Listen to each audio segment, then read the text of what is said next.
पाऊस फुटता उधळलाली भूपाळी रामपारी दिशा नाही उजळल्या आल गोकुळ आपुल्या दारी निर्भेळ आणि सकस चवीच गोकुळ लई भारी गोकुळ दूध संघाची दर्जेदार दुग्ध उत्पादने गोकुळ दूध, दही, तूप, दूध powder, cooking butter, table butter, paneer, इलायची श्रीखंड, आंबा श्रीखंड, फ्रूट श्रीखंड, ताक आणि लस्सी. गोकुळ दूध आणि दर्जेदार दुग्ध उत्पादने. चव आहे कोल्हापुरी. गोकुळ लई भारी.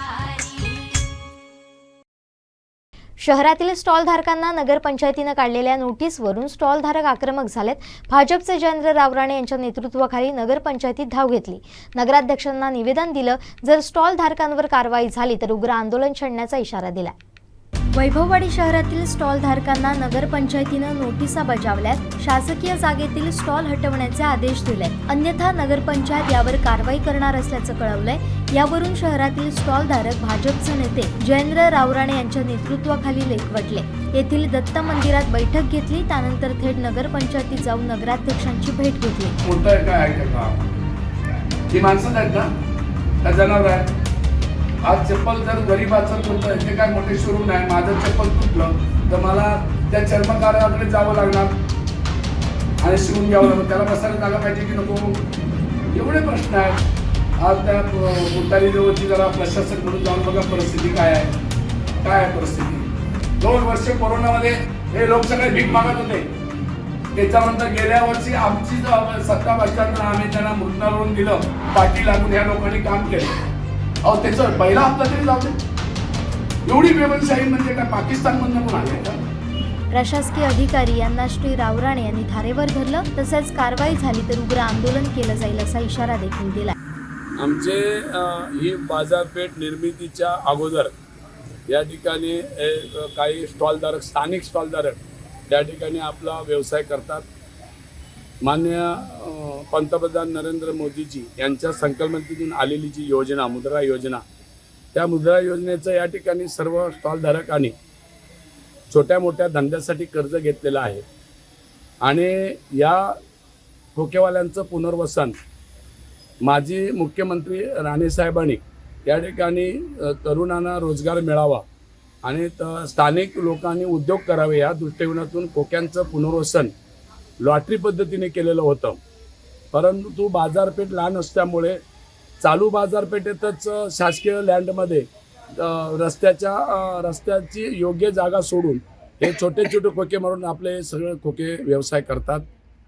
आणि त्यामुळे अलीकडेच्या नगरपंचायत झाल्यापासून किंवा ग्रामपंचायत होती त्यापासून उठसूट खोकेवाल्याने नोटीस देणं आणि खोकेवाल्यांच्या मागे लागणं, हे अतिशय गरीब लोक आहेत. आणि ह्या गरीब लोकांनी कोरोनाच्या 2 वर्षामध्ये अतिशय कर्जबाजारी झालेले आहेत आणि व्यवसाय पण त्यांचे बंद पडले होते. आणि त्या दृष्टिकोनातून ह्या नगरपंचायतीच्या हातीमध्ये ह्या नगरपंचायतीतल्या भूमिपुत्रांना काहीतरी कमवण्याची संधी मिळावी याच उद्देशानं या ठिकाणी छोटे मोठे स्टॉल टाकलेले आहेत. सुंदर वैभववाडी, स्वच्छ वैभववाडी करण्याचा आमचा मानस आहे. आमच्या स्थानिक आमदारांचा पण मानस आहे. या सर्व योजनेला आमचा 100% पाठिंबा आम्ही दिलेला आहे. सुंदर आणि स्वच्छ वैभववाडी होण्यासाठी आमचे सातत्याने प्रयत्न आहेत. परंतु या स्थानिक रोजगारांना हे स्थानिक जे धारक आहेत, खोकेधारक किंवा लाभार्थी जे आहेत, त्यांचं पुनर्वसन करणं अत्यंत गरजेचं आहे. आणि त्यांचं झालंच पाहिजे. हे तरुण आहेत, त्यांना नोकरी कुठे नाही आहे आणि त्याच्यावर त्यांचा उदरनिर्वाह आहे.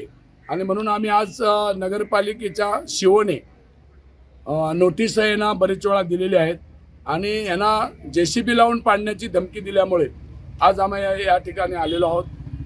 ही सर्व परिस्थिती स्थानिक आमदार, कार्यसम्राट आमदार नितेशजी राणे यांच्या आम्ही निदर्शनास आणून दिलेली आहे. आणि त्यांनी सांगितलेलं आहे की या ठिकाणी योग्य निर्णय आपण घेऊया आणि खोकेवाल्यांसाठी कधी अन्याय होणार नाही अशा प्रकारचं अभिवचन दिलेलं आहे.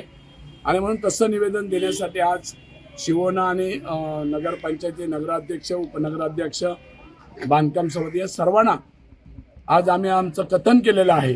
आणि त्यामुळे तालुक्याच्या शहरवासियांवर, या खोकेधारकांवर कोणत्या पद्धतीचा अन्याय होता कामा नये म्हणून आमचे सातत्याने प्रयत्न आहेत. या खोकेवाल्यांचं पुनर्वसन झालं नाही तर कोणत्याही कारवाईला सामोरं जाण्याची आमची तयारी आहे. कोणत्याही एकंदरीत नगरपंचायतीत भाजपचं सत्ता आहे आणि भाजपची, तुम्ही देखील भाजपमध्ये काम करता आणि असं असताना देखील एकीकडे स्टॉल धारकांवर कारवाई होते किंवा नोटीस येत आहेत, या संदर्भात आपण काय सांगा?